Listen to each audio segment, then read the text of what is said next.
What's going on, everyone? It's your boy Sal G here with another edition of the Birds Flyby on It's a Wrap Network. As you can see, I have my esteemed panel of guests here today, ready for a big day. And everybody, before we get started, please make sure you throw up a like, share, and subscribe. You can follow that banner down below. Hit up It's a Wrap Network. We're on every media feed you got out there, your Facebook, your Twitter, your X, your what else are we on? What found YouTube? Oh yeah, if you're on YouTube too, hit that notification button too, so you can get all that hot stuff right coming into your feed here. Joined with me today is Matty B, the founder of It's a Wrap Sports. Big Al Zafiri. What's going on, brother? And What's chilling going in his on? car. It looks cold. Mike Lauro. What's going on, guys? Big day today. How are we all feeling today? What's the vibes? Are we feeling confident? Are we feeling confident in an Eagles win? Can we pull it off? Can we stop the Chiefs three-peat or the Chief Pete, as they're calling it? I'll Big start. Al. I'll start. Yeah. Listen. You should feel confident, but at the same time, it's the Chiefs. You can't look past the Chiefs. This isn't any other team. I listen. Any other team, I would say my confidence would be a little bit higher. But if I'm going by my heart and brain, the brain's telling me this is going to be a fight. There's no way around it. It might come down to what the first Super Bowl was against the former GOAT, former greatest coach, now against the current GOAT and the current greatest coach. It's going to come down to the last moment. It's going to be every play counts. Every little mistake you make is going to bite you in the butt, or every little mistake you can capitalize on from the other team is going to bring you a little closer to that championship. Sal, you were saying it earlier, and I will agree with you. I could see this game going either way, but definitely, I mean, you can never count the Chiefs out. If we start seeing any prevent defense, even if they go up 3 touchdowns on them, I'm not going to be happy. Mike, your thoughts? I like the Birds today. I'm very confident in the Birds. I think they're a better team. They're a better team. Top to bottom. And, the one narrative is, they give Mahomes all these kudos for beating Josh Allen, Lamar Jackson, Joe Burrow. Jalen didn't play, Josh Allen this year, but, he also beat the AFC's top quarterbacks this year, head to head. And, guys, I'm pretty sure you guys have been hearing this narrative all week about how Vic Fangio's defense is 0-8 against Patrick Mahomes. Well, here's a little caveat for that. 4 of those games, he had a rookie, Drew Lock, starting. His other quarterbacks consisted of Teddy Bridgewater, Joe Flacco, and Tua Tagovailoa. Now, one stat you guys probably didn't hear was Pat Mahomes against the rest of the NFL is, when he's inside the red zone, is operating at 67%, except when he plays Vic Fangio. He's operating at 37% against Vic Fangio's defenses inside the 20. So there's been a lot of narratives this week, just not all of the it's been a positive spin towards the Chiefs this week. I feel like the Eagles have been greatly disrespected this week. If you go back and look, every national pundit is picking the Chiefs. I've seen so many flip-flops. I feel like I've been watching flounders out of water this week. I mean, some of them went with the Eagles, then all of a sudden they change back and they go with the Chiefs. Guys, I'm sorry. I'm looking at this game, and if you're looking at them lined up, position by position, really the only position on the field where the Chiefs have really the advantage is at tight end and quarterback. That's it. And I'm not going to say this here. Yeah, Jalen is probably looked at as a game manager. I know Matty's got his thoughts about Jalen. But, when he's went head-to-head with Mahomes, he's outplayed Mahomes. Both times he's went head-to-head with him. The only time he didn't go head-to-head with him was his rookie year. Mahomes got the better of him in that game. Other than that, the last 2 times, Jalen's answered the bell against Pat Mahomes. Now, it didn't. It came in one meaningless regular season win, and, of course, we lost in the Super Bowl. So I feel very confident. I don't see the Chiefs stopping Saquon Barkley in this Eagles running game today. Nobody's been able to stop it, and I don't think the Chiefs are going to be able to. Yeah, before I turn it to Matty B here real quick, I just want to say before we got on, I was talking about the Eagles either lose by one possession, meaning if it comes down to the one possession, 7 points or less, and Pat Mahomes has the ball, yeah, I'm nervous. But I can also see this game going the other way where the Eagles win by double-digit points and potentially blow out the Chiefs. I don't think that's unheard of. Matty B, your thoughts? Oh, my thoughts. Yes, my thoughts. My thoughts are simply this. Here on the It's a Wrap Sports Network, a creation from my own mind and a creation from my own heart, I like to believe we are an even-keeled group here. So there is no homerism on this network. Now, at least not by me. I, of course, won't tell anybody what to say or think. They have their own minds. But the Kansas City Chiefs are not just going to hand over the Vince Lombardi Trophy after being back-to-back Super Bowl champions and going for a three-peat. The reason why the Eagles are getting disrespected is because the Kansas City Chiefs are going for a three-peat. That is the reason why. The Kansas City Chiefs are the better football team. They're better coached. They're better quarterbacked. The Philadelphia Eagles have played nobody all season long.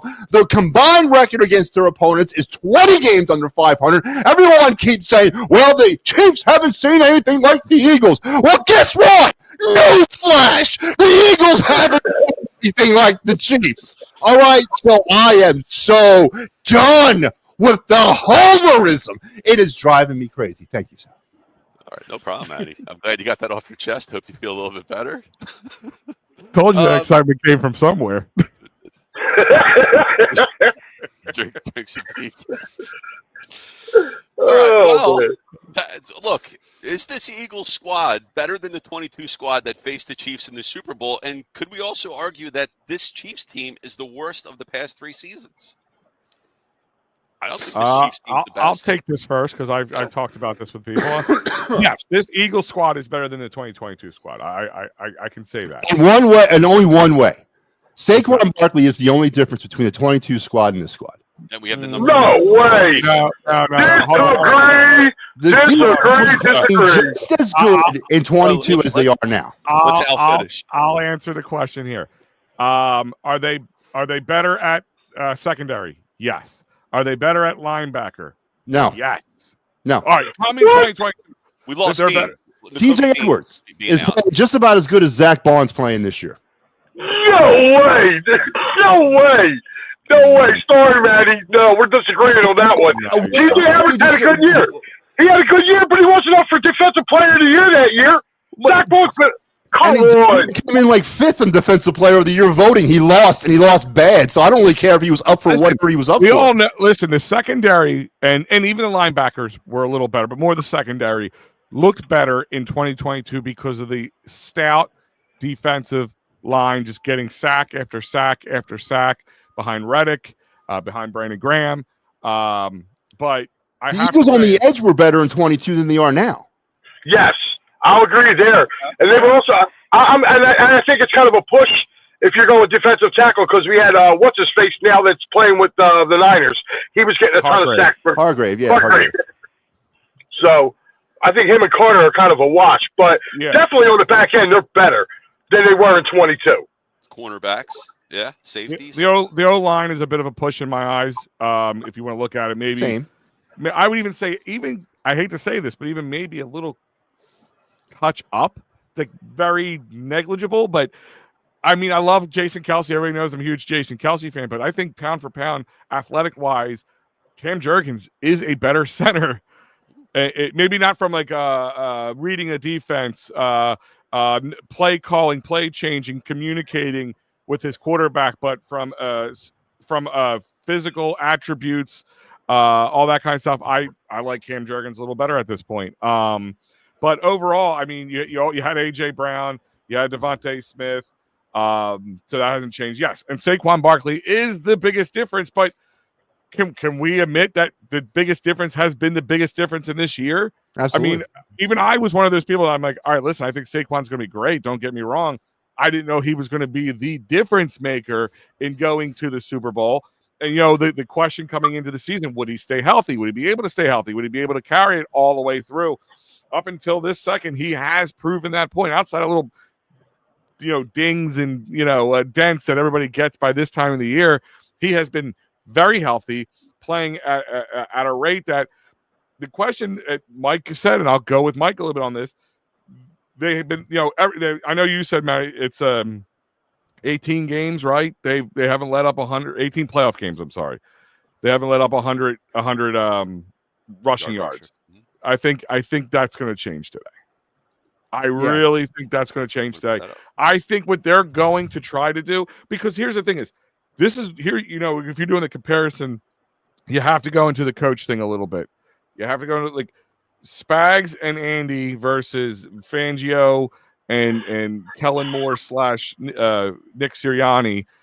You have to give the Chiefs the coaching edge on that one for sure. Spags can really throw things out there, but Spags is a smart guy too. But at the same time, he can't try to overload and stop Saquon because he's going to give it up somewhere else. And that's where I think the Eagles have a little bit of an edge in this game, is that it's going to be hard for them to spread out their defense, focus in on stopping Barkley from gashing them, or focus on an A.J. Brown and Devontae Smith and Dallas Goedert from gashing them. So that is where I think the Eagles have a little bit of the edge in this situation. And I'm not being a homer here. Like I said, my heart wants the Eagles. My mind goes this. I really have not given a prediction out to this point. I really have not, because my prediction is it's going to be down to the last second. This could be a game that everybody thinks could be a high scoring, kind of like the 2017 Patriots Eagles Super Bowl. But at the same time, they have two stout defenses. This could be a 17-14 type game. We don't know. This is one of those things. Again, I'm going Patrick Mahomes just knows how to win. There's certain we can sit here and spout stats all day, but the Chiefs and Mahomes know how to win. They know how to win. They know how to win no matter what. Like I said, if they go up 3 touchdowns, I do not want to see a prevent defense. I want to see them. The best type of distance you could put them is at the scoreboard, and just keep putting it on them. I know maybe slow it down, run the ball. That's fine. Keep it from an interception happening. But ultimately, I do not want to see a prevent defense. You got to keep the gas on the pedal, the foot on the throat. Matty B, is this the worst of the Chiefs teams? Is this the worst of the Chiefs teams? The past 3 seasons. So, they're going for the three-peat. Do you think this team is better or worse than last year's team and the year prior? Well, they won in. So here's the thing, and this is what's the enigma with me with the Chiefs has been, is that they've constantly been changing throughout the years. They went from the Tyreek Hill-driven receiver core now to the Schuster Smith and what's the guy from DeAndre Hopkins and Worthy, and they go to that. So they constantly are moving pieces around, and it's funny to me because it doesn't seem to matter, because there's a X factor, and he wears number 15. That everybody wants to listen. I'm not big. I'm not big on crowning anybody GOAT while they're still playing, and I'm not big on, especially a player like Mahomes in terms of his experience level. I mean, he's kind of on the young side still. But how can you deny it? He is the X factor. You can stick Pat Mahomes behind any offensive line with any wide receiver core with any running backs, and he's going to make him a contender.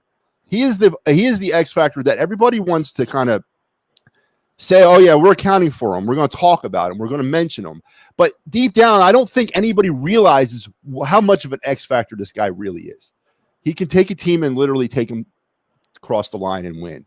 And as long as Pat Mahomes is in a game and upright, there's a good chance the Kansas City Chiefs are going to win, regardless of who else is with them, who else is on the field with them. He elevates people's abilities to his. That is truly a superstar quarterback, and that is what we are lacking in this town. We do not have a superstar quarterback. We have an average to above average game manager who sometimes catches lightning in the bottle and plays above his head, like he did 2 weeks ago against the Commanders and earlier in the season against the Steelers. But everybody wants to talk about the 22 Super Bowl. There's another thing that's not existing in that game that doesn't exist in this game that existed in that game, was the play of Jalen Hurts. Jalen Hurts was coming off a phenomenal 2022. That is not the same quarterback that we're going to see step on the field today. So I don't think anyone's accounting for the Jalen Hurts factor in that game, how much it was elevated for the Eagles. That quarterback doesn't exist anymore. And he's going to step on the field today, and we don't know what type of quarterback we're going to get. And obviously, Saquon Barkley is a huge part of where the Eagles and why they're here. But if somebody does figure out how to limit the damage to Saquon, and you have to put the game back on the shoulders of your quarterback, I don't think the Eagles are going to be able to beat anybody. And certainly not the Kansas City Chiefs. And your original question was, are they the worst of the three of the 3 Super Bowl years or whatever? It doesn't matter because number 15 is still there. Mike, I'll let you finish this off here. No, I'm going to say they're the worst of the 3 teams. Because 2 years ago, they had a really good defense. Last year, they kind of flipped the script and kind of had a pretty decent offense along with a good defense. This year, they got neither. And I don't care, like, Mahomes has had a down year. You can say all you want, Matty B, about, he puts a cape on and he wins. Guess what? That team this year is averaging 17.8 points a game. All right? There's nothing superior about Pat Mahomes right now. They got here. Yes, they are playing good fundamental football. Their defense is around the middle of the pack. I'm sorry. And the reason why they haven't given up over 100 yards is because James Cook and Joe Mixon their teams, respectively, started running the ball late. If you look at both second halves of both of those games, they gave up 74 and 86 yards, respectively, to those 2 backs. What do you think is going to happen when our line goes against that defense and they start running the ball? Saquon Barkley is going to eat today, and he is going to eat very well. And I disagree with you. They're not the best team in football right now. Yes, they're the defending champions, but guess what? So was the Dallas Cowboys. So was the Pittsburgh 2 Steelers. defending champions. Okay, 2 times. Again, so were the Cowboys, so were the 49ers, so were the Denver Broncos, and what happened to them? They all lost, and every last one of them had a better quarterback than Patrick Mahomes. So I'm not trying to hear that. I'm not going to poop on Patrick Mahomes. To me, Patrick Mahomes is the smartest quarterback in the NFL. The one thing about Pat Mahomes, which is tough, it's tough for game defenses to focus on. Patrick Mahomes isn't known as a running quarterback, but during the playoffs, he can run, he can move, he can scramble, he can make plays, he can get first downs, and yeah, he'll rush for those touchdowns and get drilled. It's not something he does in a regular season. It's kind of something he keeps in his back pocket.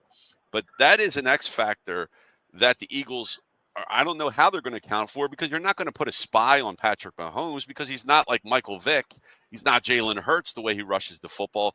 But when he runs, he makes smart decisions with the football, and he can get those first downs, and he can extend drives. So that is my fear with Patrick Mahomes is how do you game plan for him when you can't? You're not going to spy him. You're not going to waste the guy spying him, and you're not going to blitz Mahomes, right? So you're just going to play man.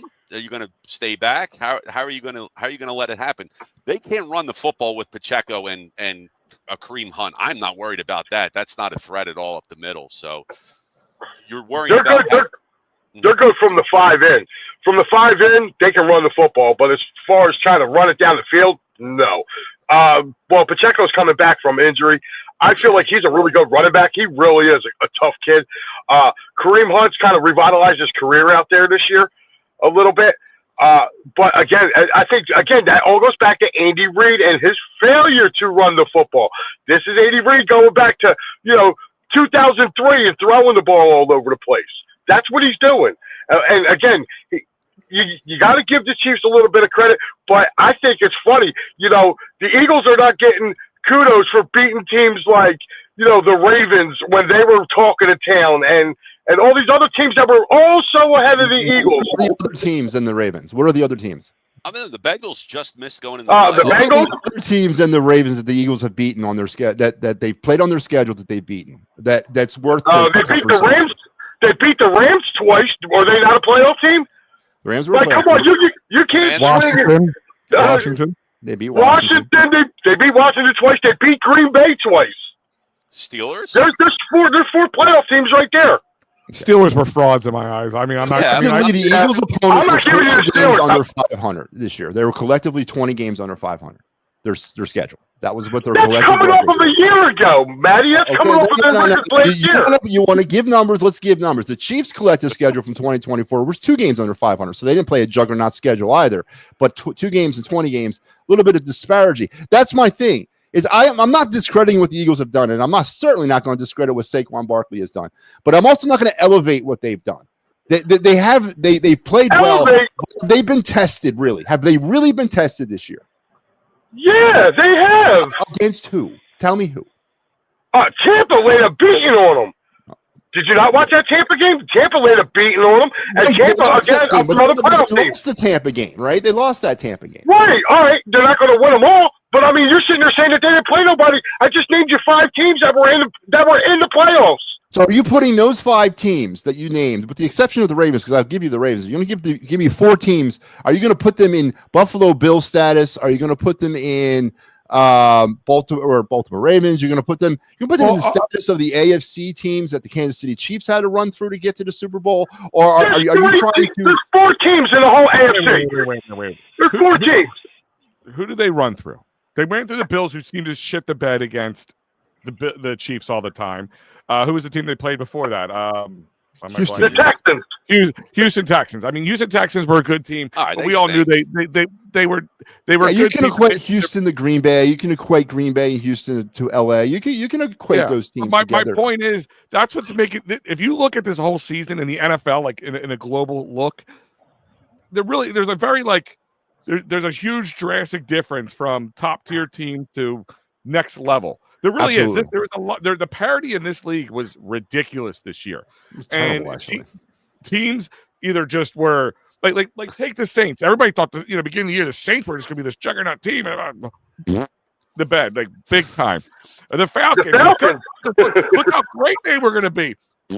Again, there's a lot of teams that just didn't pan out. So the discussion that you're both having, I get it, and you both can easily make your points, but my point is you're getting the 2 best teams in the NFL going up against each other in the Super Bowl right now. Absolutely. That is what you're getting. There's no ifs, ands, or buts about it. Yep. Neither team were gifted this. Neither team had an easier path than the other as far as I disagree with that, but I agree with your first point. That these are the 2 best teams in the NFL playing each other right now. Like I said, we're going to agree to disagree on that one, Matty, because there's no way you could sit there and look and say that the Chiefs had a harder time when their only tough game that they played was against Buffalo. Okay, and Houston, come on, dude, are you serious? There's always 3 good teams in the whole AFC, and I'm being dead serious. And I don't even though I brought up Cincinnati was a failure this year, and if you're looking at really, it's basically Kansas City, Buffalo, and Baltimore. That's it. Everybody else is playing catch-up in the AFC. And, the Eagles played one of the top teams. We didn't have Buffalo on our schedule this year. We will next year, along with Kansas City.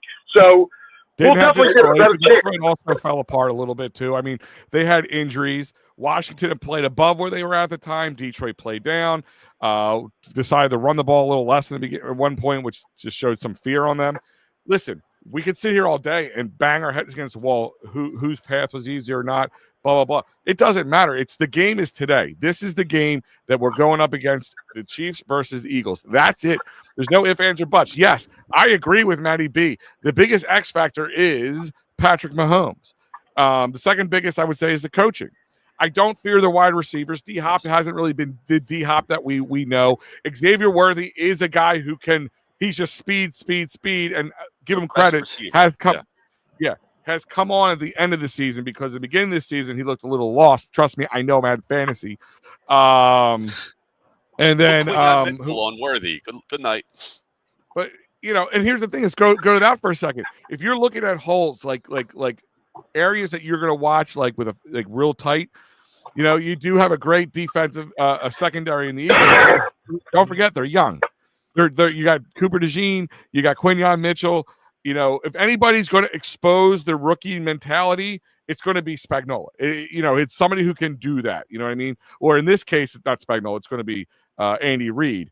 Those are the kind of things that you have to look at. Vic Fangio has not done well against Patrick Mahomes. Again, a lot of it was in Denver and stuff like that. So this is a little bit different, but the game plan and who can adjust on the fly will be the difference maker. I mean, yes, it just seems that Patrick Mahomes has a gift from the football gods who allows him to get away with that. I mean, go back to 2022. He hobbled off that field in the end of the first half, and he came back in the second half like somebody gave him a bionic knee. Like in the shot him middle up. of halftime. They shot him up. Yeah, well, with what though? You know, like Toradol, that's I don't the know. question. I don't know if it was Toradol. You know, human growth hormones. I don't know. It was something. Yeah, something. They gave him Whatever. something. Like listen. Again, going back to the stats. We could talk about stats all day, but Patrick Mahomes is a stat killer. The biggest stat that he has that shows you what he can win is his W stat. Yes, they are going for a three-peat. So does that kind of lean a little bit in the favor of the Eagles or Chiefs? Because they're three-peat, even for a team, a player as good as Patrick Mahomes, a team as good as the Chiefs, it's still one of the hardest things to grab in the NFL, especially this day and age. So listen, the narratives are there. There's narratives upon narratives upon narratives that we can sit here and all day. It's going to come down. This is going to be a slobber knocker. Now, I know, Mike, you feel that this could be, a blowout. And could it? Sure. Anything's possible. Anything's possible. If they got up on the Chiefs and just kept them in front of them at all times.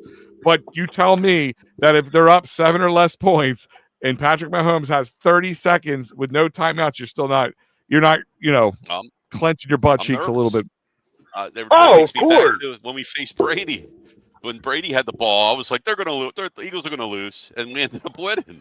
So it's with the pick right at the end that sealed the game. Listen, the thing that changed my mind about him is when he went down the field in 13 seconds. It's like, you give a guy 13 seconds. No, Mahomes. You watch a guy take his team down. He did it a couple years ago. 13 seconds. So I mean, yeah, you got to be on your feet. Buffalo has not bounced back from that. No, just like they haven't. Kirk Cousins hasn't bounced back from the Super Bowl where Tom Brady just came back and destroyed them when they should have won that handily. I mean, that just goes to show you. Take that, for instance. Take that Super Bowl, for instance. They were up, 24, 27 points going into the half or something like that. 28-3. Huh? Yeah, Kirk Cousins wasn't the quarterback for that. That was Matt Ryan. I'm sorry. Yeah, Matt Ryan. Look at Matt Ryan. Never got better from it. Could never recover from that kind of stuff. Nope. That's the kind of things that the Chiefs and guys like Patrick Mahomes and Tom Brady can do. That's why you can't look past them. What this team has to do is what they've been doing all year long, though. That is keys of the game right now. Just blowing it out of order. I don't care. Keys of the game right now is don't change the script. Don't try to be the smartest man in the room. Listen, and judging by Eagles Nation, and I don't think the Eagles are preparing this way, and I think they're preparing to play a football game against the two-time Super Bowl champions. But Eagle Nation is going into this game with this chip on their shoulder, like we deserve something. Like the Eagles deserve some kudos in here. They don't deserve nothing. The Eagles are kudos. I don't need kudos. But no, but I'm talking about the fan base. The fan base is thinking that we need to be respected. We need to be given our proper seat at the table. No, you don't. You're here. That's all you deserve. They can earn it. They can earn that.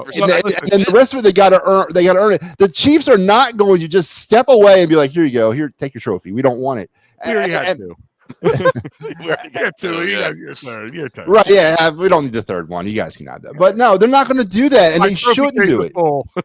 They deserve it, and the lack of disrespect. I disagree. I haven't heard disrespect from the Eagles side. I've heard disrespect, but I've heard disrespect, not so much disrespect, but like taking the Chiefs lightly. I think from a lot of the Eagle fan base, we deserve, like we belong in the same conversation with the Chiefs. We don't. We absolutely do not belong in the same conversation with the Chiefs. Chiefs are going for a three-peat. The Chiefs have beat us in the front end of that three-peat. What respect do we deserve? Nothing. We deserve an opportunity, which we got. Now we got to go take it, and the rest is history after that. But I'll take the underdog narrative. I couldn't agree more. I mean, in this sense, like, number one, this whole redemption storyline, you can't redeem losing a Super Bowl. There's just nothing you can do about it. You can't go back unless they found out somebody was doing something. They replay the game. You can't redeem the Super Bowl. Sod father. Forget all that stuff. Like. But I agree with what Matt's saying. Like, look at it. Since 2017, the Eagles have won one Super Bowl. They've been to 3 Super Bowls. The Chiefs have been to 5 and won 4, something like that. Yeah. In that time frame. So yeah, if you're sitting at the table of the NFL over the last decade, Yeah, we're towards the top of the table, but we're at the top of the table. We're not there. We're just the Chiefs are the head of the table. You can't take that away from them, and They're that's the why dynasty. that's why I can't. I have yet to subscribe that this game's going to be a blowout until it's over. I'll subscribe then. When it happens, I'll subscribe all day. I can't marry that thought because you just can't take the Chiefs, Andy Reid, Patrick Mahomes, Spagnuolo, Chris Jones, and Humphrey. All these guys, you can't take them out and think that somehow, some way that they're just not going to be able to handle this team. You got, again, it's the unmovable object, the unstoppable object versus the unmovable force or whatever, the unstoppable force, whatever it is. I got That is the scenario.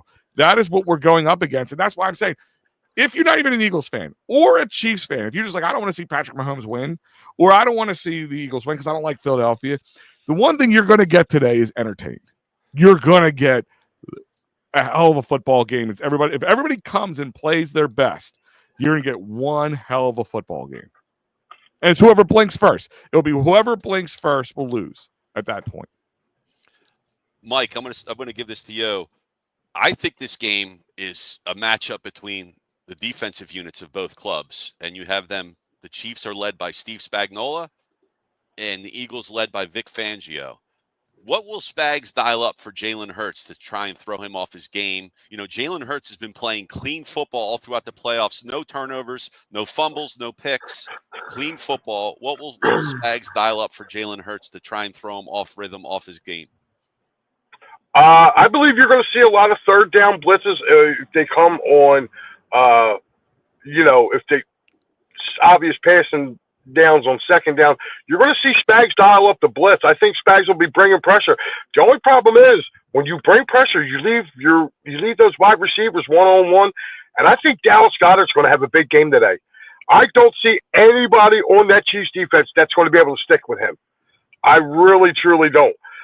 They've been giving up huge numbers to tight ends.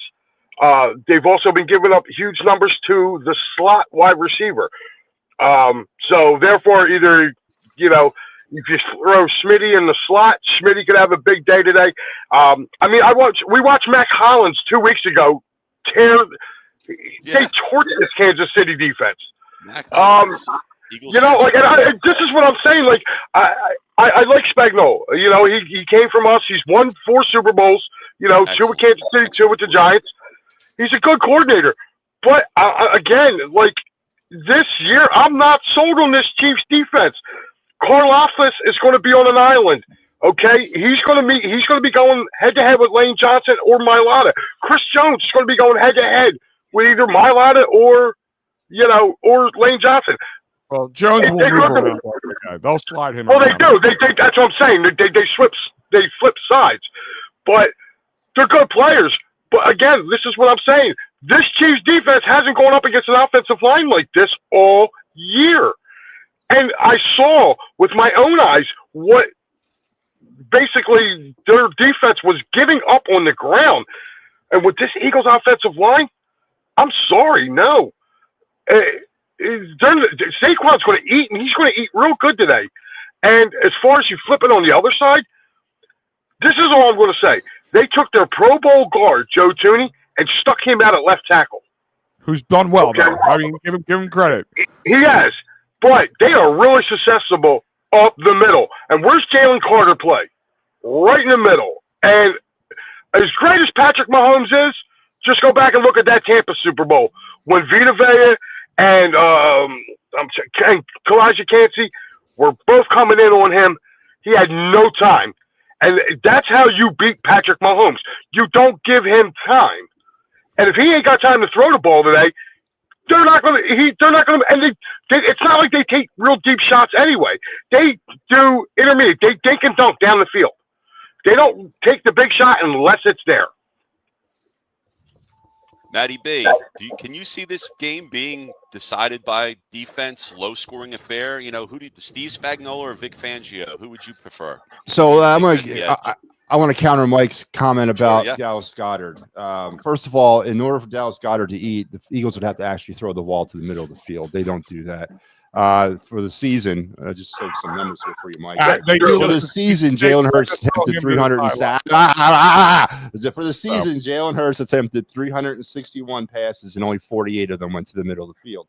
So that was an average of 7.5% of the Eagle passing offense was driven through the middle of the field. But they run the field all the time. So far through the playoffs, Jalen Hurts has attempted 20 passes and only actually put 5 to the middle of the field. That was last week against the Commanders. 2 weeks ago. So I get what you're saying, but you got to throw the ball to the middle of the field. Eagles won't allow Jalen Hurts to throw the ball to the middle of the field because he has a tendency to turn the ball over when he does that. That's why they won't let him throw the ball to the middle of the field. So the Dallas Goedert big day maybe happen, maybe not, but it's not. And then sending him to slot receiver. The middle of the field, though, you can't throw the football to the slot receiver. Typically in the middle of the field, that's where you hit the slot receiver, the quick hitters. They don't run those plays because they don't trust Jalen Hurts to get the ball through those tight windows. Don't be mad at me. Be bad at the numbers. They don't do it. And so I got to kind of put that to bed. As far as your original question. The numbers. Can we get that T-shirt made up? As far as the original question, do I think this is going to be a defensive struggle? Is that what you're asking there, defensive Sal? battle. Do you have a preference coordinator? Do you think one has a greater edge over the other? So, I think that when you look at the Eagle front four right now, it's more of a hybrid because what has been one of the Eagle problems and inconsistencies, not a problem, but one of their defensive inconsistencies has been the edge and getting pressure off the edge. And I think you do have to generate pressure off the edge against Pat Mahomes. You got to contain him. You got to hurt him into the middle of the field. You can't let him go around that edge. And I think that's going to be a big thing, whether or not they go with Brandon Graham, who's been activated for this game, or if Nolan Smith continues his ascension into relevancy. The Eagle front, the Eagle attack up front is, to me, a really interesting situation in this game and how it might unfold and how it might develop.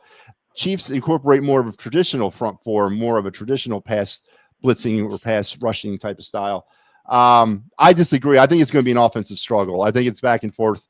I think a lot of points are scored, and as Al said, it's going to come down to Pat Mahomes gets that ball with about a minute to go, and then we're going to be like, uh-oh. But no, I don't see defense dominating the day at all today.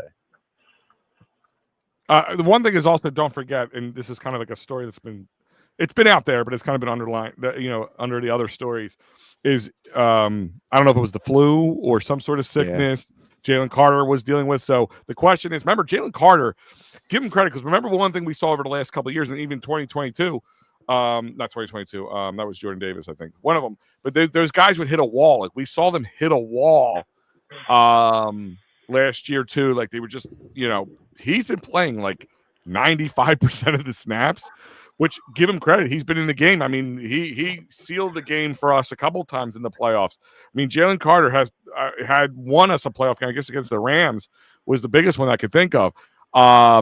So is he not just healthy enough? He might be healthy. Is he strong enough? Is he got the energy to play all 4 quarters? Do we see a little extra from Jordan Davis in here? Do they just clog up that middle and let the big boys eat? Or is it going to be Josh Sweat, who's probably going to make some bank this year? Remember, you got some guys who might be playing their last game as an Eagle. Milton Williams, and, possibly. And like, don't tell me that. All Roseman, possibly. Yeah, okay, relax. They say Howie Roseman. What's in that can? The THC infused. But no, but like my point is like, you got like Dallas Goedert. Tell me there's no coincidence that he came on because he was injured twice. The conversation started being had, is this his last year? He can't stay healthy, blah, blah, blah. Don't tell me he's not putting on a show, A, for the Eagles, and B, for the next team that gets him, because he wants to make some money on his last contract, most likely. So you got things like that to play factors in here too. So my thing is, hopefully Jalen Carter has enough juice, enough gas in the tank to play all 4 quarters at the highest level, because that's the point here in the Super Bowl. You leave nothing on the field. There is no way tomorrow. There's a tomorrow. It does not happen. And that's what makes the Chiefs dangerous, because they, even when they're not playing, having a great year, these are the moments they live for. So now you got guys like Jalen Carter, who come from big schools, who've come from national championships, Devontae Smith. All these guys have played in big moments. So that is a plus side, but it hasn't been the Super Bowl, so it's time will tell. Time will tell, but the team has, we talk about the Chiefs' ability to win, right? We talk about they can win no matter what, just even if the game just seems completely hopeless for them, they seem to still pull out wins. But also on the same factor, like I said, these two teams are so evenly close in my eyes, is the Eagles. No matter what narrative has come out for them, your coach sucks, we're going to fire him. Jalen's not a good enough quarterback, he needs to go. It is what's his face? Kellen Moore, and there's another one. Tell me this doesn't feel like 2022 again with the whole, we're going to play in the city that this guy's going to coach for in the following year. Like, tell me, how do we get a tampering for the last one, but not for this one? It boggles my mind, but I'm getting off track here. But just a lot of these similarities come through, but this team has played loose. Like they might not be the Chiefs status, Matty B, but their brain isn't telling them that, and that's what, in my eyes, makes a winner. When there's really no fear out there. You're respecting the guy in front of you, but not fearing him. There is a difference. In my eye, a winner is the one holding the trophy at the end. True. But you have to have that winner's mentality to go into the game to have that. If you go in there, oh my God, it's Patrick Mahomes. Oh my God, it's Chris Jones. Oh my God, you got to play. You can pull that up all you want. There's no excuses here. I've made one excuse yet. What I'm telling you is this team has a winning mentality, and they need that, especially going against the two-time defending champions in the Kansas City Chiefs. Excuse Emporium's closed, pal. There ain't no excuses today. I hope it's closed. I hope it stays closed for at least the next week. I hope win, lose, or draw. I don't hear refs. I don't hear. I don't hear the sound system at the Superdome. I don't hear the crud. I don't hear any of that as an excuse of why if they might not have won. It's the crawfish. It is crawfish season. Listen, guys, Brandon Graham is back, and he's supposedly coming back like 2 to 3 months earlier than expected. Now, I got to imagine this is more than just a dress rehearsal, a feel-good story, inspirational for the team. They're not going to waste a roster spot in the Super Bowl on a guy if he can't play. What do you expect out of Brandon Graham, and is he going to fire up this Eagles defense and team?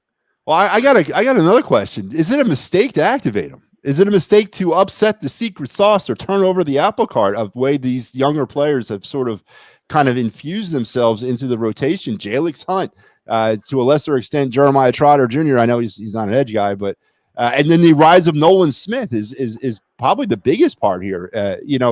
Is that a mistake to activate him to kind of upset that? I'll answer this. I don't think it's a mistake to activate him. I would think it would be a mistake if you give him a lot more play time than he deserves.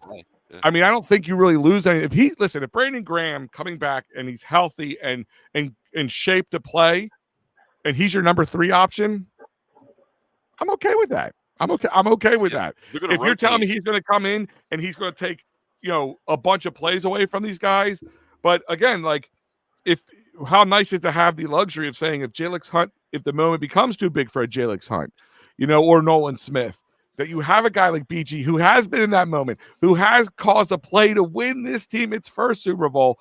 It would be apropos that he goes out winning another Super Bowl on the hands of Brandon Graham.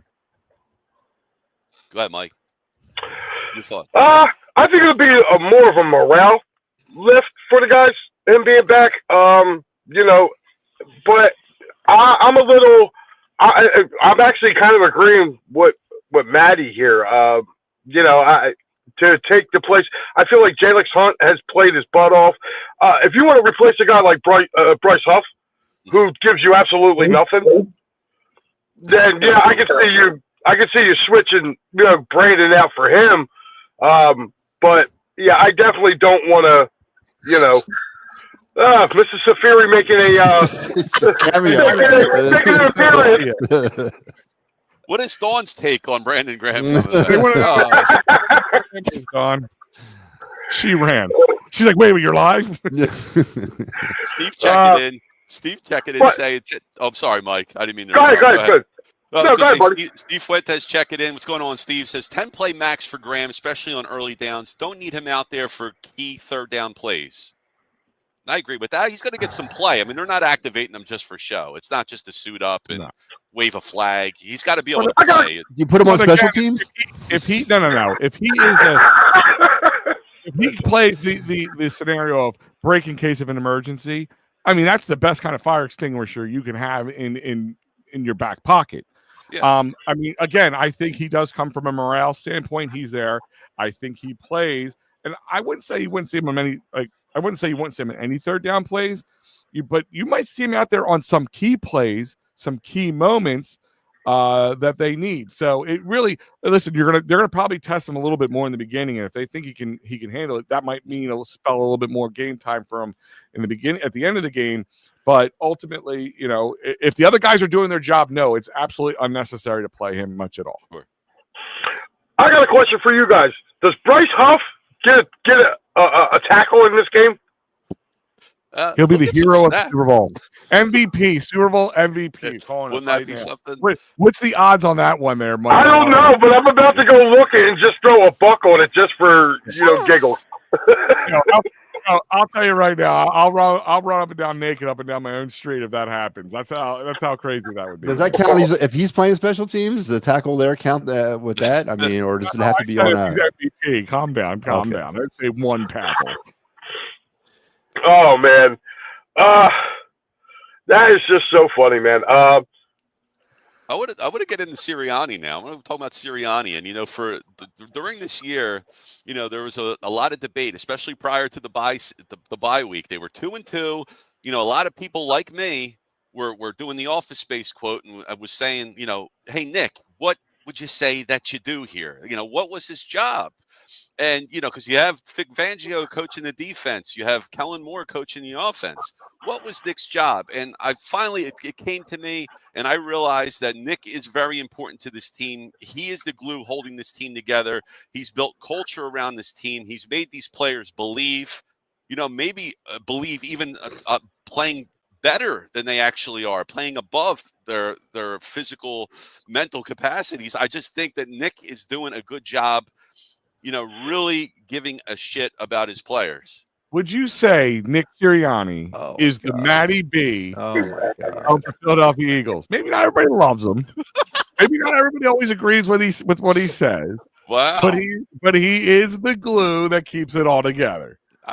Is that a good way of putting in Nick Sirianni? I can't disagree. That analogy might hold that. Yes, Nick Sirianni. Yeah. is the Matty B Matty of B that I NFL just did coaches. that because Matty was about to tear him apart. No, listen. What in the hell are you talking about? The glue that holds it all together. He is the cultural center. Listen, man, I want to be a head football coach. That's what he's here to do. Come on, Sal. What is he? A shaman? A guru? And you start wearing flowing robes on the sidelines? I mean, All he does I is win. want a head football coach here, man. He's doing something. There's a secret sauce. Wait, hold on.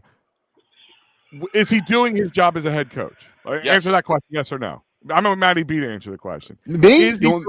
Is he doing the job as a head coach? Yes. Okay, well, but what's the definition of a head coach then? The traditional definition of a head coach? Is that what we're talking about? Well, overall managing everything, making sure every part's working together, right? Mhm. Like Well, every we part's don't know what he actually is doing. That's the thing. We don't know what he's doing on those sidelines. We don't know if he's what exactly he's involved in with that team.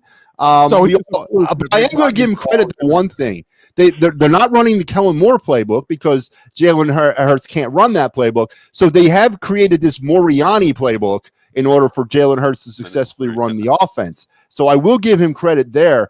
But other than that, he yells at the fans. Okay, I don't know if that's a traditional role of a player. Unorthodox. He apparently gets told to go away by his defensive line coach when he wants to address one of his defensive players on the sideline for having an emotional outburst. So apparently the position coaches have more authority than the head coach here. So again, I don't know exactly what he does on the sideline. And yes, to sit here and say that he is good God, he's one of the X factors that could cause this whole thing to blow up for the Eagles. Honestly, he absolutely is. He's not a good head coach. He's nowhere near in the light of Andy Reid. It's actually disrespectful if I was Andy Reid looking across the sideline and seeing that buffoon on the other side. It's disrespectful if I'm Andy Reid. Yeah, Nick Sirianni's a clown show. He's all those things rolled up into one. Maybe he should bring his kids out on the sideline for the game tonight. That would be a new one right there for your head coach. Oh, he hasn't He's a done that. clown with heart, big heart. He cries during the. Wait, during the hold on. anthem. All those things you just mentioned. When was the last time he's done any of that? Can you not agree with this statement from Steve that he has not matured since a lot of the stuff you just talked about? Nick has matured a lot since yelling at the fans earlier this season. I will say that. No, I will not agree because I don't think he's been put in the position to have to actually degrade down to that immature level because the team has been playing well. So there is something to that. But I can see to do with it. When it's 80 degrees and sunny, I could be the most pleasant person in the world. But when it's 30 degrees and snowing and winds that are 50 miles an hour, can I be pleasant then? That's the measure of a man right there. So when the chips are down, I don't know. Honestly, I don't trust Nick Sirianni when the chips are down. I don't trust him to make that decision when the chips are down. I don't think he's a good head coach at all. He's a clown. He's a freaking clown show. Would you say he's the Rex Grossman of coaches? The Rex Grossman of coaches. Rex Grossman of coaches. Nah, that's a disrespect to Rex Grossman, man. I am not a big Nick Sirianni guy, and honestly, really, honestly, that might be the one thing that keeps the Eagles away from the Super Bowl. All right. I guess somebody got to speak up for him, so I guess I will. The dude's got the best winning percentage of any first-year head coach in the Super Bowl. What's his record in the Super Bowl? 0-1. What's his postseason record? He's 5-3. All right, he's 5-3 in the postseason. He's 0-1 in the Super Bowl. You can be 100-0 in the regular season. It doesn't matter to me. It matters to me when you win Super Bowls, when you win championships. And Nick Sirianni has not done that. I'm sorry. And when did Andy Reid become such a great head coach? When he left and went to Kansas City. When he went to Kansas City. Did you forget about the 1-4 he was here in NFC title game?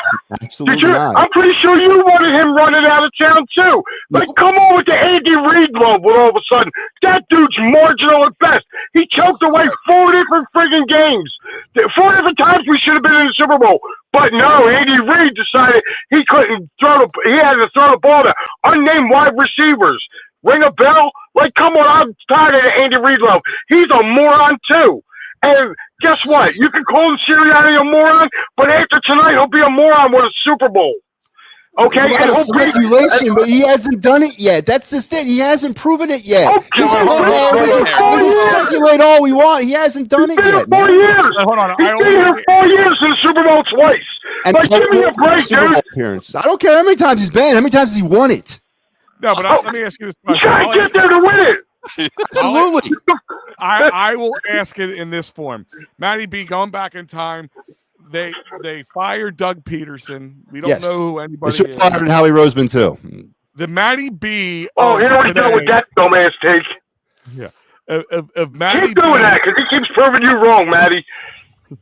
If Matty B gets in a DeLorean and punches it to 88 miles per hour and goes back in time to tell the Matty B of that time, says, listen, all I can tell you is the next head coach over the next 4 years is going to be 48 and 20, and he's going to be in the playoffs every year. And how many times did he win the Super Bowl? 2 of those years he's going to hit the Super Bowl, and that's all I can tell you. And I'm out of here. And that Matty B gets back in the DeLorean and heads back. Are you signing up for that, Matty B? It's a real cryptic message that my future self gave me about not winning Super Bowls by just saying he's going to be in 2 Super Bowls. Fine, it would be futuristic me to kick his ass, man. It's me now going back in time just to mess with you. And then the question is, would you sign up for that? I would want more information about the Super Bowls. Tell me what you mean they've been to the Super Bowl. What does that mean? Would you sign up for that now? It all matters. Listen, 24 hours from now, I could be singing a whole different tune. 24 hours from now, everything that I've said for the last 5 years could mean absolutely nothing. 100%. And I understand that, and I hope that that's the case. But guess what? 24 hours from now, all the stuff that I said could actually hold a lot more weight. And that I know scares the living crap out of a lot of Eagle fans, is that not only would I be right, which you can't have, but the Eagles would also be in a situation now where they have a head coach that's gone to 2 Super Bowls and lost. They've had a starting quarterback that's gone to 2 Super Bowls and lost. And now what is the way ahead on that? What will be the way ahead, the forward? How do we move forward with that type of team? And I got it. That's in the future, and we'll cross that bridge if we get there, and I hope we don't. But to sit here and say that Nick Sirianni conjures images of coaching competency other than if you're inside that locker room is ridiculous, because of what he's put himself out there as, what he has done, what he has shown the public to be his own type of persona as a coach. Mike, you're right. Listen, I'm not going to sit here. Andy Reid, I was on the same train with that too, when Andy Reid constantly was failing throughout his time in Philadelphia. But I didn't really want him out of here. I honestly didn't. But here's the thing. And Nick Sirianni might go the route of Terry Francona and Andy Reid. Leave here, go to a next job, and win about 20 Super Bowls. That might be the thing. That's the Philly thing to do, and I understand that as well. But here's the thing. Right now, as we sit here, this is a huge crossroads for this organization. It's a huge crossroads for this organization today, and a lot is going to be dictated about what this team is next season based on what happens today. All right, Maddie. Listen, and also I want to add onto that real quick before we move on. But you know, we've mentioned it before. You're going up against Patrick Mahomes. You know, you like to put a current player who's current in GOAT status. But if he wins today, I mean, I think he's pretty much in there. He's sealing his deal a little bit. But you know, we've seen this a lot. We're really good players, really good coaches, really good teams couldn't get over the hump of the championship. I mean, Buffalo fans lived that for 4 straight years at one point. But go back to the 90s when Michael Jordan was in the NBA. How many teams should have won champions? How many players should have rings that they don't have? Because unfortunately, there's one guy standing in their way. So doesn't make those guys, in my eyes, lesser players. There was just one guy that was that much better in front of them that made it hard. Same thing with Kobe and the Lakers in the early 2000s. I mean, most likely the Sixers would have a championship in the early 2000s if it wasn't for having to go up against Kobe. You know, there's just different things that come in front. That's why those teams are dynasties. That's why their teams are dynasties, and it's absolutely true. But to sit here and say that Nick Sirianni or Jalen Hurts, these guys aren't good players because of all that, is a little asinine. I'm looking for the concrete evidence. I want the proof. I want the proof in the trophies. I want the proofs in the parades. That's all I've ever asked. So if they win tonight, you're going to walk away and say, no, of course not. I'm going to find out, you know, I'm going to blame the refs, or I'm going to blame. You're going to say I want 3 more champions. I'm going to blame all that stuff. You're going to want 3 more championships. No, I got a network to run here, man. I got narratives to drive. I can't just walk away. What are you talking about, man? I need to know. I'm going to start with you. Can the Eagles Super Bowl win be tainted in any way? If they win, could you still make up? Maddie will find it. Maddie, no, come on. Maddie will find a way. No, he'll find a way. If they find a way to win tonight, I tainted. What, in terms of like a call from a ref or? No. I'm saying so. The Eagles win, but Hurts throws less than 200 yards passing, and you're going to say, well, Hurts still hasn't proven that he is more than a game manager. He's just a guy. We don't know what he's going to do next year with Kellen Moore being gone. Like, is there anything that the Eagles could do to win where you say, you know, that's a fluke or something? Like, will you give them their credit? No, because it doesn't matter at this point. It's a 1-game season right now. Literally a 1-game season. Whatever you got to do to win this 1 game is all that you have to do. As far as what 2025 is going to look like, now, do they have to figure out how to get more out of their offense? Because I don't think Saquon's rushing for 25,000 yards next year. I don't think he's doing that. So they got to find a way to get more out of that offense. They do. When you have 2 of the best wide receivers in the league, and they're not getting, and you're not putting 55 points up on the board. There's something to that. Matt, you asked me a question earlier in this year at one point, like halfway through the season, maybe a little further down. You asked me a simple question was, is it Super Bowl or bust? Is it all win or bust? The answer is, just because of Saquon, is it's win or bust. This is a bust if they lose today. I'm sorry, it is. Mm-hmm. It is a bust if they lose today, because I agree with you. The odds of Saquon coming out and putting up another 2,000+ yard a year. I'm not saying he can't do it, but it's very never been done though. Yeah. I actually listen to this, guys, and this is if Howie would do this, I would be completely 100% back on Team Howie. Well, you can't. Makes me cringe to say that, but You got the X. if he does, let me float this by you. If they win or if they lose today, what would you think about trading Saquon in the offseason in some sort of Herschel Walker type trade where you get like 8 or 9 first-round picks over the next 3 years in order to kind of rebuild your team? Would you be willing to entertain something like that? Because, I mean, if you're going to sell Saquon, this would be the year to do it. Sure. And, you know, he's only got 2 years left on that contract, and who knows what he's going to have. Is he going to be a DeMarco Murray next year? Is it going to completely fall off a cliff for him? So going, and I'm talking like that Herschel Walker type trade, that franchise altering trade for the Cowboys back in the early 90s, like multiple first round picks over multiple years. Would you be interested in doing that? If the Eagles lose this game, yes, because I don't know what else you got to do to win. I mean, we've just had like the greatest running back season for an Eagles player, one of the 9th best rushing seasons ever in the history of the NFL. If we can't win with a healthy dose of Saquon Barkley, I don't know how you can run it back next year. Now, if we win it all this year, I think I want to run it back. But if the formula doesn't work and we can't beat the Chiefs with this Saquon Barkley, I would entertain it. So I will actually disagree with part of that, Sal. I'll Okay. flip-flop it for you. If they win this week or today, I would actually feel more comfortable selling them versus losing and shipping them out, because you know what?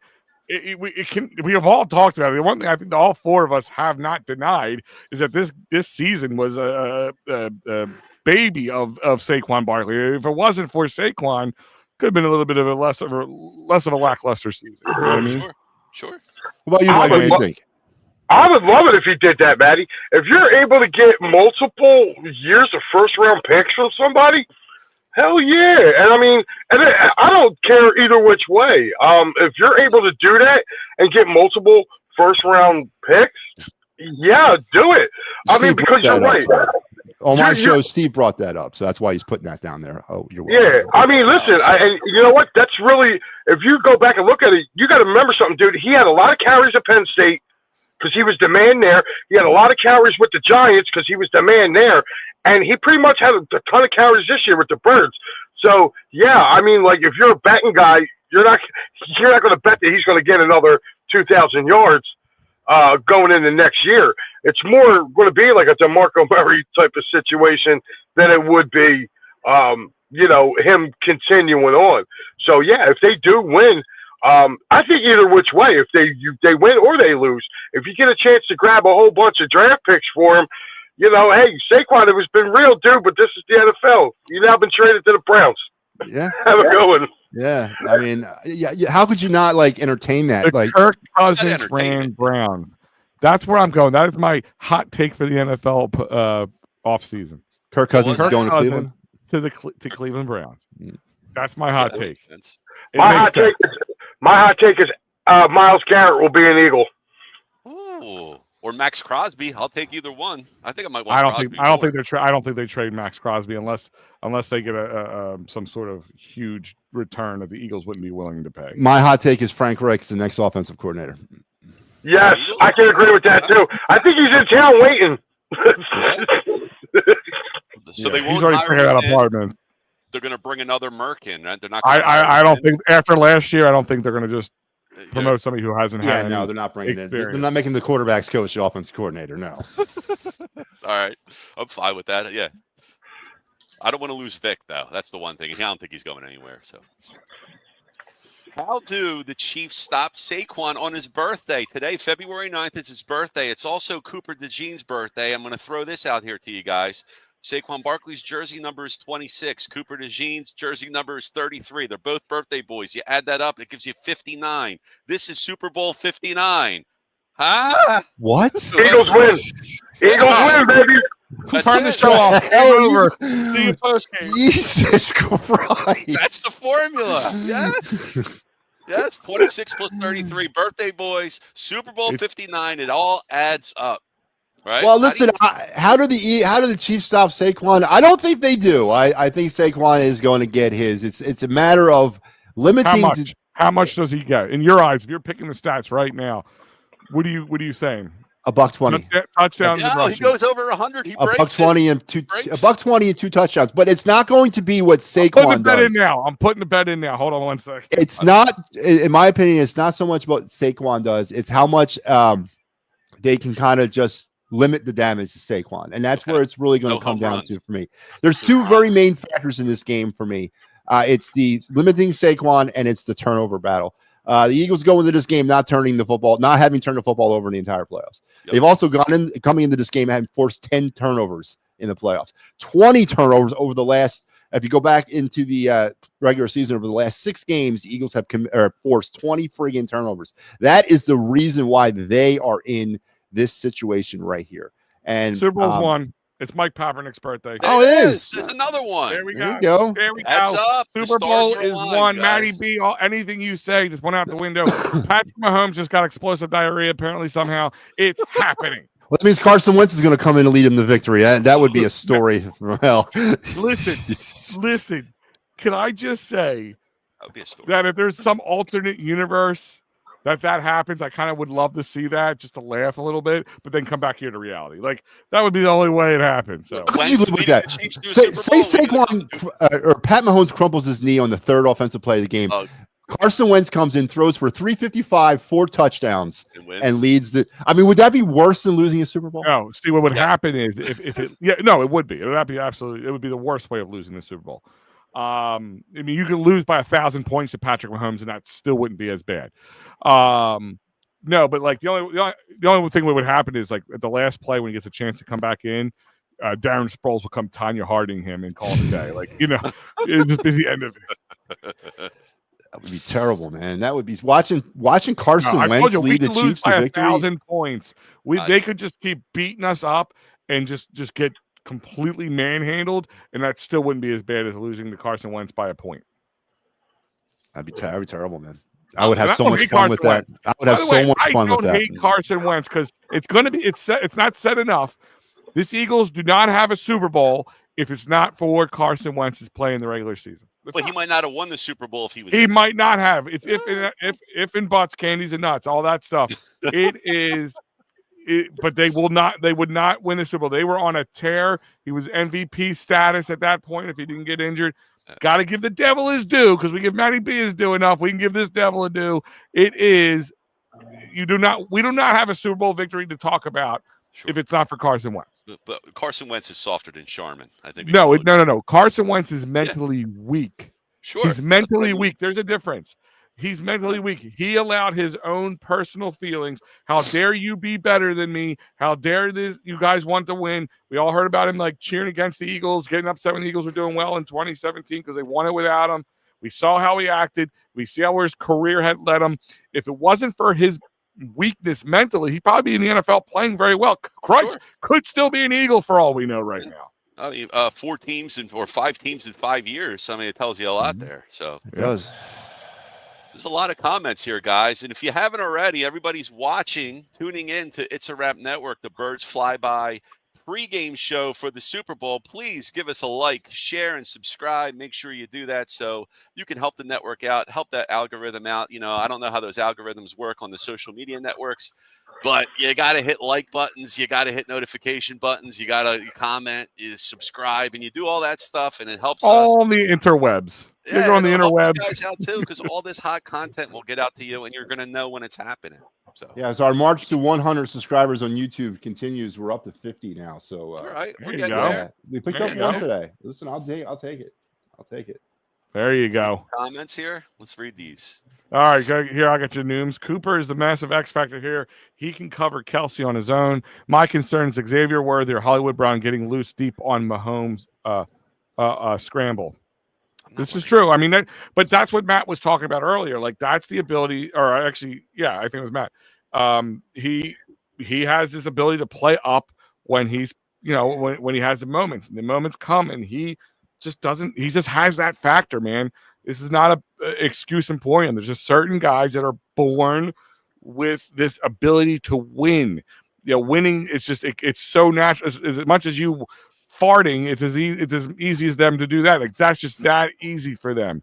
And that's what makes Patrick Mahomes really good. I mean, we haven't really discussed much about Travis Kelce today. I know he's kind of not been the Travis Kelce. He'll propose. I have $1 on that. He's going to propose. He proposes if he loses, or only if he no, wins? let's talk about the real stuff. I mean, he's had a really good playoffs. He's sort of stepped it back up. Are we being fools not to kind of still talk about Travis Kelce? I mean, he's still a very viable part of the Chiefs' offense, right? No, he'll get his tonight.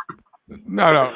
Listen, Travis Kelce is still good, and again, kind of like Patrick Mahomes, these guys seem to step it up. Like, he hasn't had the greatest season. I mean, we've heard this for the last couple seasons. Travis Kelce isn't the same. Travis Kelce isn't the same. But when it comes to these moments, he tends to step it up. So he's a factor you have to worry about. He plays big in big games, and this could be the last game of his career. He has dropped hints of retirement this past week, so it could be his last game. Win or lose, I got a feeling if they lose, he retires. If he wins, he wants to go for the four-peat and be a part of this thing, I'm assuming. So, but we'll see. I don't know, man. I think he's done after that. He's got so much money out there waiting for him. Yeah, when he retires, millionaire girlfriend. Yeah, I mean, not only that. He can marry Taylor Swift. He can move to Pennsylvania, be close to his brother, and he can become Eagle fan. He can become an Eagles fan. I mean, he likes being over here anyway. He's always over here. Yeah, he's always over here. Travis is always over here. He's always over here. Always. Okay. Nice. Yeah, don't they do that thing in the summer down the shore? They do the little the celebrity bartending thing. Yeah, he's always in Philly, man. He's always here. So Kelce's a lot. I mean, he hangs out in Sea Isle with Jason. Yeah. Does he? Okay. I always see Jason in Sea Isle and Jason tending bar, but I've never seen Travis doing that. Listen, he's in Kansas City. He's not jumping over for Sea Isle all the time. But if he's retired, it might be a little bit of a. Why not? Sea Isle is the jewel of the Mid Atlantic. It's whatever Mrs. Swift decides. Steve's saying Chiefs play from behind the line of scrimmage so much so as long as the Eagles D can gang tackle they have all season, they can limit those big bigs from Worthy and Brown. Yeah, I agree. Now, listen, you brought it up earlier, Al, and I think it was you, about Quinyon and Cooper DeJean. They are, I think, also really important to the Eagles' success here today. And they've never played at this level. I don't know how many times Quinyon Mitchell has thrown down in an NCAA championship game playing for Toledo. And I know Cooper's out there, or DeJean's played in Iowa in the Big Ten and what have you. But this is a big moment for them. They've never quite been on this stage before either. Now, I don't think that enough's being talked about with that. Do you tell? I think if Pat Mahomes, I think Andy Reid, they're going to test him. I think you're going to see Quinyon get tested early in this game, just to see how he kind of reacts. By the way, news is kind of breaking, not the crazy breaking news, but Eagles OC Kellen Moore is planning to finalize the deal with the Saints as early as Monday. Why would that break today? Why would that break hours before the Super Bowl? That's my problem with this. They really need to change the situation. Listen. Yeah, you shouldn't court during Super Bowl week. Right? Does it give the coaches of the good teams a disadvantage in the offseason?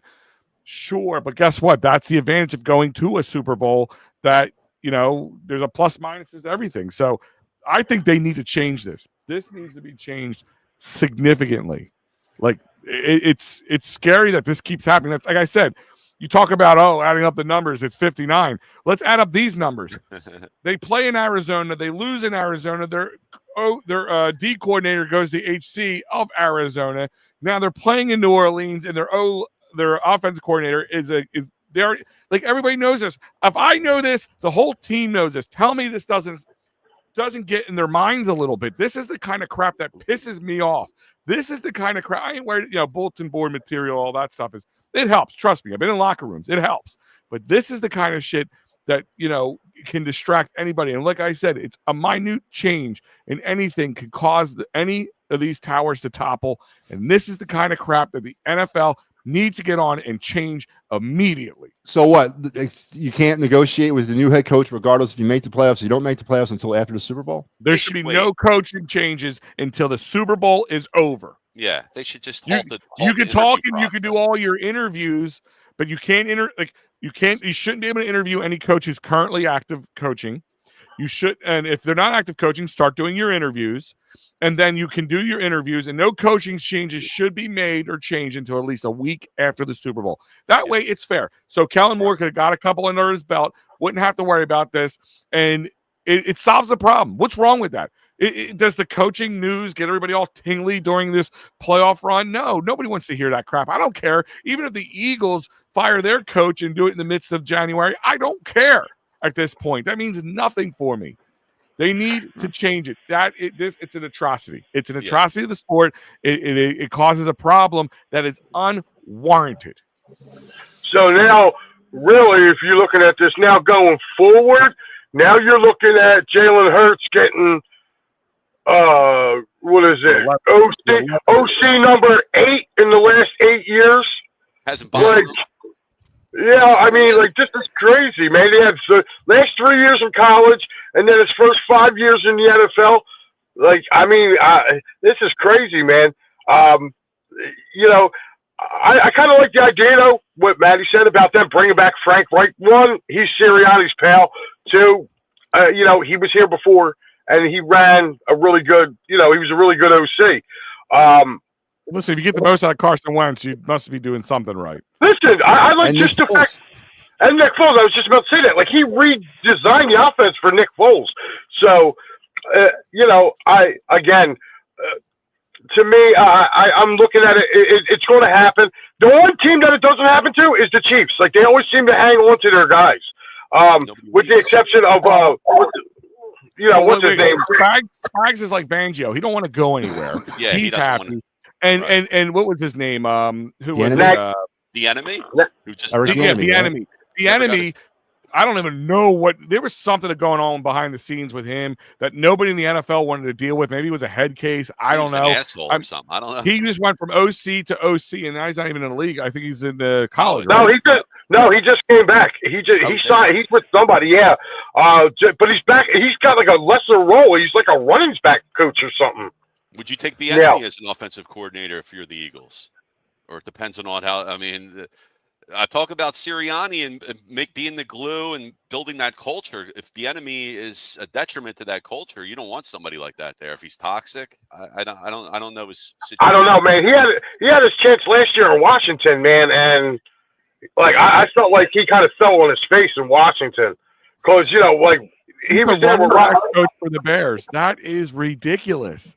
How do you go from winning Super Bowls with the Kansas City Chiefs? Then he went to the Commanders, right? He was there for a short time, 2023. Then he was in UCLA, and now he was assistant head coach and offensive coordinator at UCLA. He can't get over the hump. Something's just not right. That's weird. So I know we're getting off on a tangent here, but that is a weird factor. Yeah. Sorry. That's all right. Michael Kaepernick bringing up there's some scandal, and I don't really know much about this either. I heard about it. I don't know what the deal is with some Catholic church in New Orleans. I don't know how the Saints are involved in that and what it is, but if is it kind of ironic that the Saints are involved with the Catholic church scandal? Like, I mean, it's a little of all the teams in the NFL, it's a little ironic at this point. Let me step out of the way of that lightning bolt. And Steve saying Kellen Moore just became the scapegoat if they lose. I mean, I guess it's going to be a topic. I mean, in my eyes, listen, you want to go out. He's not going to change his game plan now. Is it a little bit of distraction so you're not getting 1,000% of him going over game tape like he would? Yeah, that's where it comes in there. But they didn't lose because Jonathan Gannon was going to become the coach. But he was a scapegoat when they lost. Oh, he was a scapegoat. Listen, there's going to be storyline after storyline. Was it Jalen? Was it him? What was Vic Fangio? If they let up a lot of points, a fraud. There's going to be a lot of things. But yes, you're absolutely right. A lot of stories here too. Yeah. No, story upon story. I'm about to tell you guys something that maybe you guys might remember, might not. You know, if the Eagles win the Super Bowl, James Bradbury gets a ring. He's still on this team. True. Yeah, he was put on the 6 to 8 week IR back in August, and apparently he's still on the damn IR. I don't know how he ended up. It's the longest 6 to 8 week injury ever in the NFL. I was reading that the other day. As a matter of fact, I think our boy Joe put it up. Your old partner Al, he put it up, and I was sitting there reading it, and I was going, Man, I forgot all about that dude. I forgot he was even on this team. That's how he saved money from the cap hit for not cutting him in the beginning of the season. He stuck him on IR all year somehow. Sometimes it makes Yeah, sense. he's got phantom injuries. Reich has been the pass happy guy. I thought Doug resigned the O. Re-signed the O. That means No, it was Reich and Doug did that. Mike's jumping in here. The NFL needs to implement the new rule that the OC and DC, when signed to a team, should have to stay with that 2 to 3 years before the. I disagree with that. No, you can't do that. You can't stop guys from moving up in their careers. I mean, if the guy's good, he's good. Like, I mean, look at Detroit, man. They had their, what was it? Ben, who was their OC? Ben Johnson and Aaron Glenn. Yeah, I mean, Ben Johnson, like, he could have left a couple of years now, and he decided to stay because he thought he could win it. After this year, I guess maybe he got a bad taste in his mouth. He says, I'm going to move on before this gets worse. Whatever the reason his thought is, I don't think that they should be able to move on after a year. You can't stop guys from moving up. I mean, you can try to pay him off. You're like, listen, I'll give you more money. I'll pay you more than our head coach if you want me to. I just want you to stay here. But if there's an ability to move up, listen, you don't become you don't become a coordinator of any sort in the NFL most likely without wanting to become a head coach. Most people, I'd imagine. Win or lose, Nick Sirianni gets a contract extension, right? I mean, there's no way he doesn't, right? Win or lose? Fired if they win or lose? Matty B wants 4 more years. you would fire him, Matty? If they don't win today, you'd fire Nick? That's and I've been thinking about this over the last few weeks, is that unfortunately there's no way you can justify firing him after this season. And that's unfortunate because that means another year. And I don't know if you guys looked at the 2025 schedule yet. And I know that's not something we should be looking at right now. But that 2,000 yards is going to be a real. It is not going to be like this year. Road schedule is something. It's a brutal schedule. It's brutal, especially that road schedule. And unfortunately, we're going to get another year of series. I mean, they're going to run it back. They're going to run it back next year, win or lose. I firmly believe that. And unfortunately, that just to me means, listen, they didn't sign Zach Bond to a contract extension, right? No, they never did that. They never gave Zach Bond his extension. So why would they offer it to him?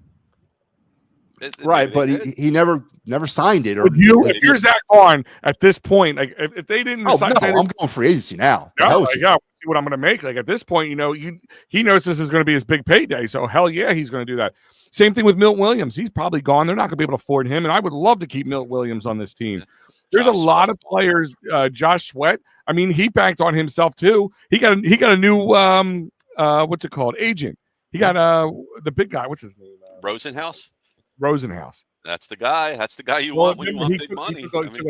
He got cut from us, took a pay cut to come back, bet on himself, and has been a beast ever since. So God bless him. He's going to get paid, and he's probably going to be. It won't be here. They're not going to. My point is, they're not going to fire Sirianni. They're not going to do anything. They're not going to do anything this year, and it's unfortunate because next year, again, I know I'm putting it too far ahead. We shouldn't because it's a whole 9 months from now, and it's a whole other world. But there's no guarantee you're going to get back here. There's none of that. It's a guarantee, and that schedule is bad. So I just think that we're going to set ourselves up for another year of my same tired narrative of constantly driving this thing home. So no, it's unfortunate. And I don't know, Mike. What do you think? Does Sirianni deserve a contract extension, win or lose today? No. Wow. I mean, no. What's left on the contract right now? Hold on, I gotta look this up. I think you got to. He's gonna be a lame duck going into next year, and you don't. That's what I'm saying. Yeah. If he's a lame duck, he's getting a contract extension. Right. You don't want him to go into next year with no contract. I think. Well, Dave Dombrowski seems to think that's okay. Dombrowski. Yeah, he seems Sirianni, it's okay. He's the lowest paid NFL head coach, by the way. But he'll get a bonus, I'm sure. So it's $7 million a year. He signed a 5-year deal, $35 million deal in January 2020. So it's set to expire in 2025. So yeah, he's going to get at least a 2-year contract extension. You can't not do that. You can't send him as a lame duck this year. You can't, unless they just feel if they do that, they're telegraphing me the fact that Nick Sirianni, they don't believe, like Matty B does, wasn't the key factor in this. And then everything we said was wrong and Matty was right. I hate saying those words, but that's what that would telegraph to me. But it's a possibility. You never know. All right. Steve's saying, I had a dream. The back of the Daily News said, no sweat. Eagles sack Mahomes 5 times in a 40-20 Super Bowl thrashing. That's close to Mike's prediction score. I'm off from work tomorrow, and if I see that, there's gonna be a lot of weird things behind closed doors. Put it that way. I'm not off tomorrow, so I don't know what I'm gonna do. But yeah, dude, if they lose, I'm gonna be depressed. If they win, I'm gonna be super excited when it celebrates. So there's no way I'm gonna work. So you're not gonna be able to sleep. Yeah, I wish I took off. I couldn't sleep last night, like Christmas morning. Mike hasn't slept in over 20. Mike hasn't slept in probably 48 hours here, so you need some rest. Yeah, listen, you get a lot of sleep when you die. I imagine you're going to sleep before the game, right, Mike? Yeah, Mike. I'm going to take a little power nap. Actually, I'm actually going to be making some I guess little hors d'oeuvres for the house or whatever. Where's the door? Yeah, hors d'oeuvres. For the bowl. But I might sneak in a little power nap there for like 45 minutes or so. No. State work's never done. We got Storm of the Century coming in on Tuesday. So. Oh, jeez. And Matty B, he works his own hours. I think I don't know if you're off, you're working. I do what I want. I haven't decided whether I want to work Monday or not. Well, actually, what Matty B does, it's actually the biggest day of the year after Super Bowl with the Eagles in it. He goes around and collects the souls of all the people who sold it to him for an Eagles win. Yes. No, listen. We are going, and don't forget, we'll be back here post game for instant reaction to the Super Bowl, win or lose or draw. But yeah. I'll be on. Are you guys all coming back on? I thought Al might be. I'll be back because I'm not doing my show tonight. I'm not doing my show tonight, so I'll be back. I'll be back. I don't know if you might want me. If they win, you may not want me on. It'd just be a lot of screaming, yelling, and just. All right. I'll make an appearance. All right, Mike, you're gonna come on. Unfortunately, I'll probably be passed out, but I will have to take a rain check. But I will watch you guys. In spirit. At least stay up to watch the game. I'm gonna try. I got a pot of coffee. I got a couple pots of coffee on, so I'm good. Get some rest. All right, let's see. Another comment here. Has Maddie gotten a nebulizer treatment for the lungs yet? I mean, let me tell you what, man. You guys can. I don't know what this is. I got sick about 2 weeks ago, and it has been on my back for. I got walking pneumonia. Yeah, 104.8 temperature at one point, and I'm better. I'm better now, but all I want to do is sleep, and it's all. Did you have a stomach issue with it in the beginning? I did, yes. All right, so this bug must be going around. My wife had it. My younger son Mikey, who's popped his head in the background a few times, has had it. It started off with just like vomiting for a whole night, then stomach issues, and they got a little better, and then like days later it became. And the flu-like stuff settles in after that. Yeah. Yep. It must be whatever's going around. Oh, no, I know it's whatever's going around. It's called the bird flu. It's a bird flu. Terrible, man. It was. So we've all shit the bed here. Let's hope the Eagles don't shit the bed tonight in their matchup against the Kansas City Chiefs. I'm just hoping Jalen Carter is healthy. That's my biggest worry. Like, I'm not worried about any other injury, any other knee, any other whatever. It's Jalen Carter has the energy to play. That is the last game. They're all going to play. They're all going to be hyped up. Adrenaline. They'll feel like shit tomorrow, but they'll play it out tonight. I got to work on my FanDuel picks now. I got to ask you a question, guys. Are we doing predictions? Final predictions here? No, yeah, I'm not. No, you're not. Nope. None. Nope. I'll give you a nothing prediction. for you. I got nothing for you. I got a final prediction. All right, go ahead, Matty. Well, no, are we at that point yet? I mean, are we wrapping it up, Sal? I think we're about to wrap up. We're going an hour and a half here. We can keep going if you guys want. We got the people drive the conversation there. That's right. Well, I was checking. I might have to peace out then. If you guys want to keep going, go right ahead. But it's up to you, Sal. You make the decision. It's your show. We'll wrap it up. I got game predictions here. My game prediction: Eagles 24, Chiefs 21. It's a lot of defense going on. I'm going last, so go ahead. Go ahead, Matt. I'll give you one. Pain. All right. No, but seriously, it's going to be painful one way for somebody or another. Like, I can't tell you this. This is a game. These are the game. Like, first part, let's be honest. Our predictions mean absolutely nothing. They mean nothing because it could be so wide away. Sure. Next year, being part of it, I want somebody to actually keep track of the predictions and see how widely off we are the mark because they mean nothing. I'm not a good gambler. my heart is saying the Eagles. My gut is saying it's going to come down to the last second. But to answer the question, yeah, I think the Eagles can win this game. I think they have the best opportunity to anybody to win this game in my eyes. Even the only thing is the Patrick Mahomes factor does play a little bit into it. If it wasn't for the Patrick Mahomes factor, I'd say hand down Eagles. So what was the prediction? Prediction is pain. It's pain. I didn't predict. Pain. No score. Okay. That's all I'm giving you. All right. So my turn. I mentioned that throughout the show, I have doubts about certain major components of this game. I think it comes down to turnovers, and we're not giving turnovers their proper credence to the Eagles. The turnovers have really set the Eagles up for this position, right, that they're in. I don't think they beat the Commanders 55-23 without 4 turnovers. I don't think they beat the Rams without those 2 turnovers in the snow. And I don't think they beat Green Bay without those turnovers in the wild card game. And I'm not saying that turnovers are lucky. I'm saying they forced them. That's good fundamental football, and they created those turnovers. Chiefs don't turn the football over, and they haven't. Now, whether or not the Eagles can go out there and force more turnovers will greatly dictate the way who wins this game. And if the Eagles can get 2 turnovers tonight, they win hands down. I don't think they get 2 turnovers. Vice versa. They have not turned the football over themselves yet in the playoffs. I think that streak, unfortunately, ends tonight.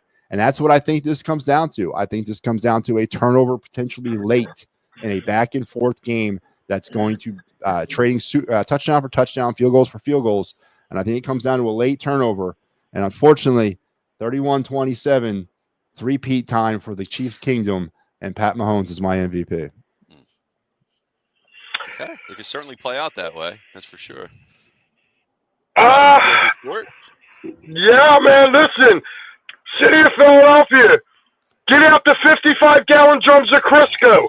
Grease up all the poles.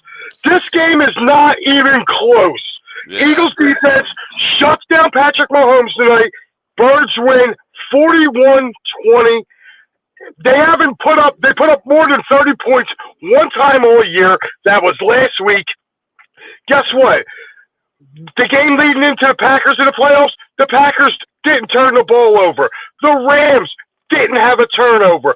And the Washington Commanders didn't have a turnover. Guess what? The Eagles forced them. They're going to force Patrick Mahomes tonight, too. 41-20.